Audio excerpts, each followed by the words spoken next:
Hello and welcome back to the King's Dilemma Chronicles. I'm Suwey. This is a game I received as a review key, and we're going to go ahead and continue through this labyrinth.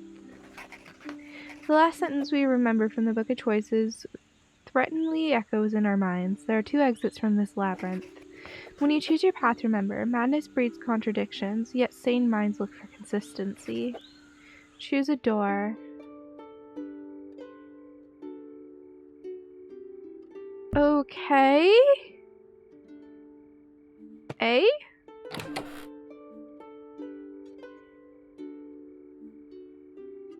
Why is there just this here?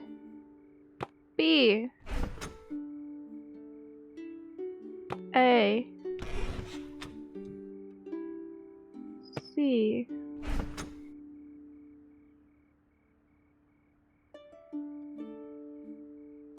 Why does it have this symbol? We'll do B. Uncanny heritage. The king has traveled to the very edge of reality and received a glimpse of the outside, and he made it back, even if his mind is now broken. He now claims that this whole world is a mere fiction.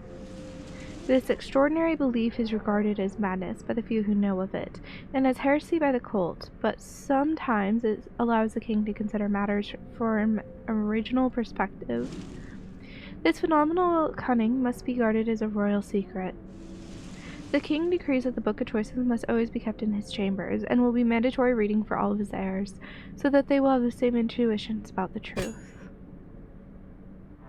Okay, interesting. Very interesting.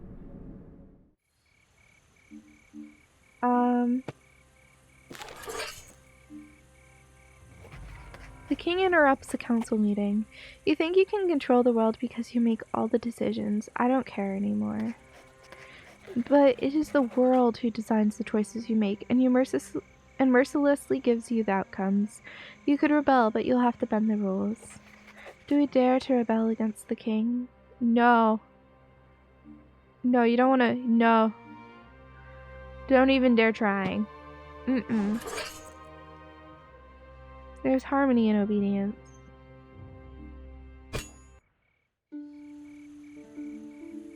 Okay. The king suddenly addresses the council. You there, who enjoy playing with my life. I hear you reading this out loud. Give me a sign that you exist, or I won't trust you anymore. Oh, that's weird.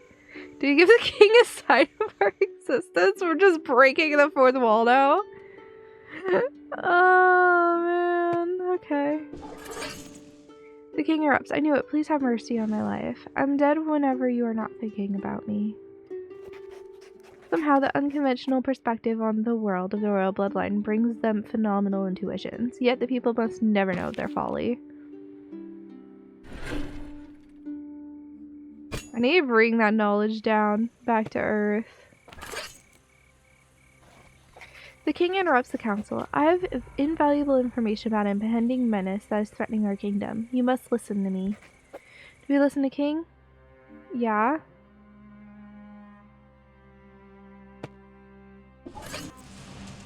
The king talks our ears off for more than an hour. He's surely trying to convey some important vision, yet its plain message is quite elusive. A message from the Prophet King. I took a glimpse at the true nature of reality, and I've seen the future. There will be a choice that will end all your choices. A grave choice, one where not all of us will survive. They are coming. The end is coming. As it was written since the beginning, all things must end. We must end. It is our destiny.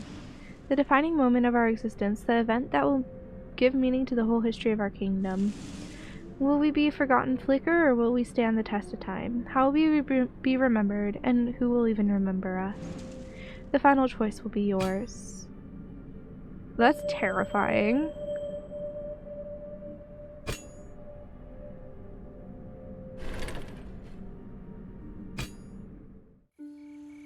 Alright. What story do I want to do now? It's weird. I've like finished a lot of story. I want to find something with knowledge, because my knowledge needs to go down if I want to survive much longer. I don't fully remember what the Ashers are. It's from way earlier. The rector reports that Hera, a famous historian, is performing research on the legendary first king, Omad, who allegedly lived at a time when the mother was still on Earth. Proving that he was born in our territories would bring us great prestige. Only the oldest monasteries that may still contain documents that date back to the mother's time, but males are not allowed to enter these sacred heavens. Do we allow Hera, a historian, to research the first king? No. The pursuit of knowledge, even for such a noble endeavor, should still abide to tradition. The prior mother applauds our wisdom. No man will be granted access to the mother's monasteries, as has been tradition for the past few centuries. Ever since a recent earthquake, we have started receiving news of increasingly eerie events surrounding the monastery of Lorraine in the Duchy of Natar, one of the most ancient buildings in the kingdom. The locals lament that the nights are no longer natural. Children never stop crying, the stars are dimmed, and streams exhibit strange purple reflections. Many claim that it is no longer a holy place and blame Sister Celestina, the high priestess of the monastery. She allegedly found ancient documents about the mother, and started performing weird rituals. Disquieting reports from Lorraine also tell of people going missing in the region. Celestina is acquiring a sinister reputation with the local folks. Okay. Ooh, I'm gonna do this one. Plus, I need to, like, combine with another group or whatever for my king story anyway. You know? So I think we focus on that one. We'll do the eerie rumors next, probably, but let's do these. Some soldiers have developed an admiration for the strength of the Ankali warriors. Some would like to adopt Askadar, their peculiar training regimen. Many recruits, however, believe it to be too harsh. Do we train our soldiers with Askadar, the Ankal training regimen? Yes.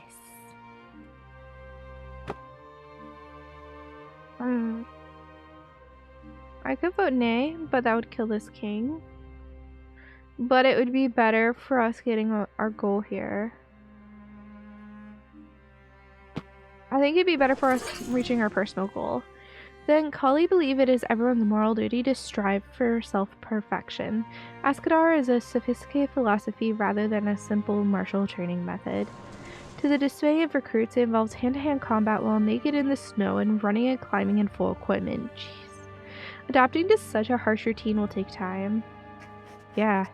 While many recruits complained about the unnecessarily harsh new training conditions upon their inception, thanks to Askadar, our troops definitely became more fit. Hey. Alright. Let's see.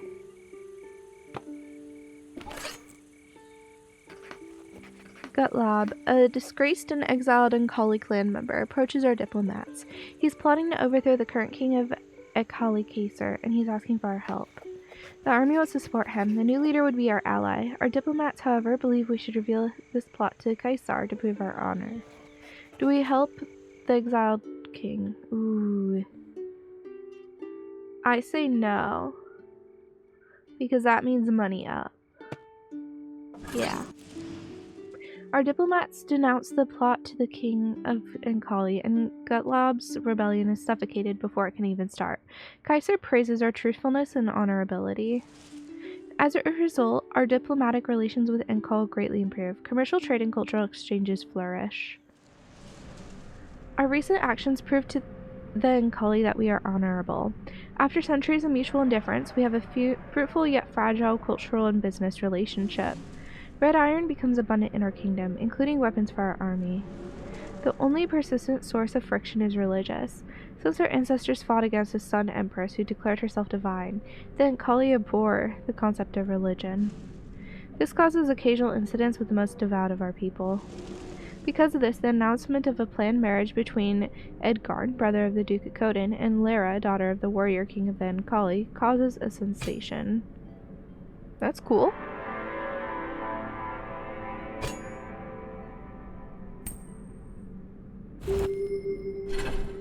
Hey. I just need to get morale up. Oh, this one does morale. But it also does that, and they might go in opposite directions, which I don't really want. What can go down? I'd say this can go down, so let's go ahead and do this one. Oh, these are the people who are eating, like, the bad stuff. Right. Last night, a group of Ashers camping in an alley in Vandus assaulted some intolerant, superstitious people who were trying to force them out of their makeshift palace. People are frightened by the rising tension and have suggested that we forbid people from circulating at night to prevent further outbursts of violence. Do we institute a curfew? Oh, that brings that down. That's not what I want. I don't like either of these options. My king is basically dead, so I might as well just say aye. As a firm response, we proclaimed the state of the emergency and instituted curfew in Vandus, forbidding all but the city guards from moving freely at night. With nothing preventing Ashers from wandering the streets during the day, though, some of the superstitious intolerants are debating the opportunity to take even more decisive actions on their own. After the curfew was instituted in Vandus, all beggars living on the streets, Ashers or not, were forced to find another place to sleep at night. Oh no. What is this? Some fanatics, the self-proclaimed defenders, believe that the council is siding with the allegedly malignant Ashers in Tyrol and have decided to take matters into their own hands. These dangerous vigilantes patrol the streets of Vandus with the declared intent of securing the city from Asher violence. Many Ashers are rudely beaten up. Or worse, Ashers don't abstain from equally heinous acts of violence either. It is difficult to ascertain whether this is the cause of the offenders' actions or a reaction to them. While the debate rages, flocks of crows circle over the woods of Tyrol, feasting on the corpses of those hanged by the defenders. It's dark. Oops. Oops. King is dead. That's okay. I got a lot of points, which is what I was trying to do.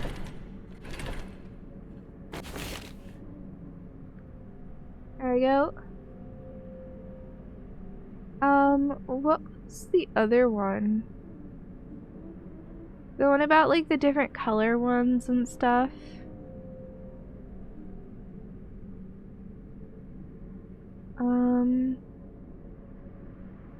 Every resource. We could go moderate. Moderate's not too hard. But I feel like finishing extremist would be a really good idea. Alright. Let's see here.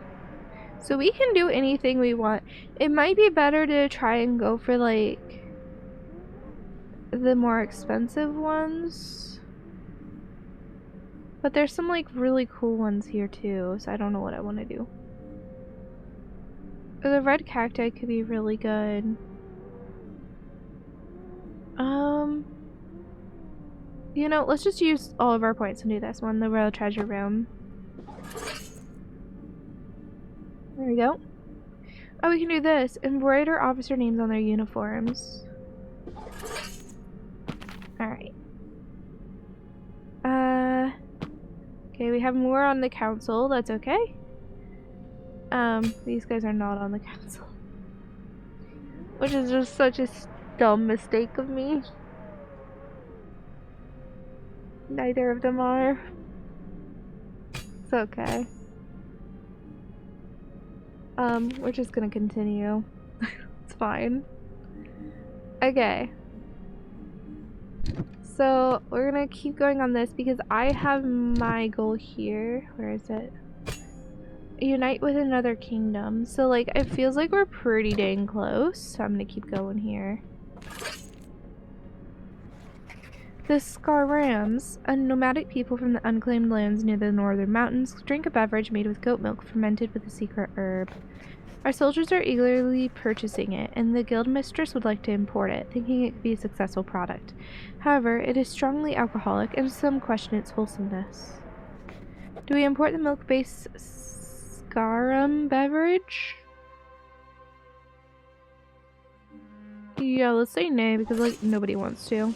In such delicate times, our people should stay focused. We ban the barbarians' fermented goat milk, forbidding the soldiers to keep drinking it and preventing it from entering the kingdom.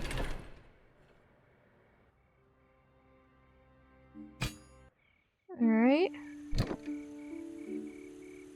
Is there nothing else with that storyline I was doing? Oh, here we go. The wedding between Lara and Edgarn has been repeatedly delayed due to riots in Duin caused by zealots trying to force the Duke to break his brother's engagement to the godless princess, as they say. The honor-driven Inkali, though, have been quite upfront. Cancelling the marriage would have severe consequences. Do we repress the protests about the interracial marriage?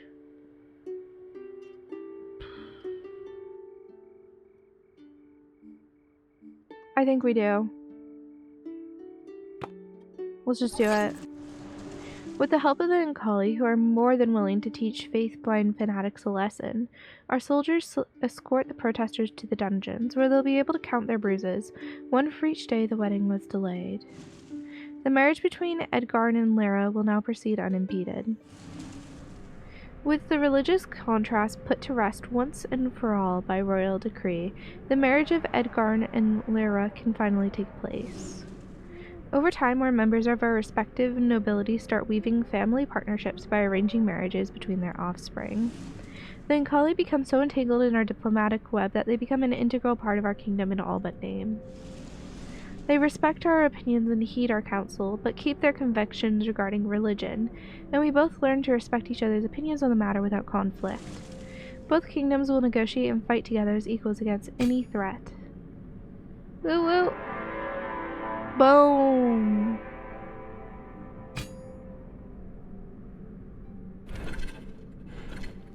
That one was good. Because I believe we just united with another kingdom. So we need to fund the statue for the two of them. And we need to use the waypointer. I don't even know what that is, so... yeah. I like this story, though. Let's see. Aha! Here it is. Here's the statue right here. Adja, considered by many to be the greatest sculptor in our world has ever seen, wants to create a statue commemorating the much-acclaimed love story. She requires a large sum to fund her endeavor, as she wants to forge Lara out of red iron and Edgarn out of silver. Do we grant Adja, the sculptor, the funds for the marriage statue? Yes. The unveiling of the statue is saluted by a cheering crowd. If they only knew how many resources were spent on this project. Adja's representation of the love story between Lara and Edgarn will stand the test of time. It is considered one of the greatest masterpieces ever produced in our kingdom. Hey, let's go.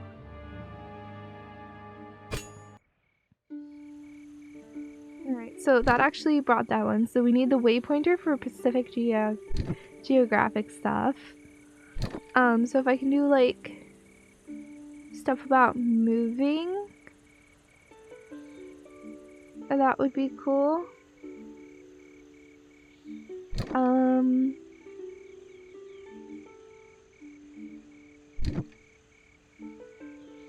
Yeah, I think maybe this one?